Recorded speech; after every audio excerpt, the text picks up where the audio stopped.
Okay, these are apple seedlings, and all I've done here is folded a piece of paper towel to fit the bag, wet it, sprinkled some cinnamon on it to keep the mold from growing, and you can see that works because here where I've messed with the cinnamon you can see mold growing. You put that in the fridge, put your apple seeds in, put it in the fridge for about 2 weeks, and then take it out, put it somewhere warm, and they'll start to germinate if they haven't already started to germinate in the fridge. They don't all germinate. Sometimes I get really good results and sometimes I don't.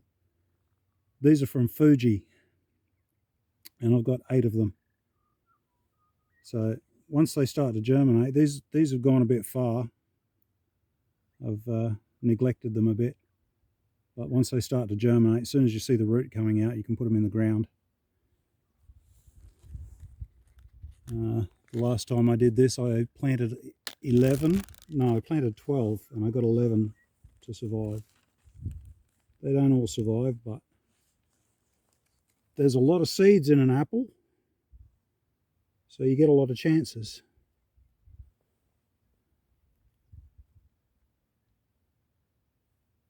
You just bury the root and leave the top sticking out.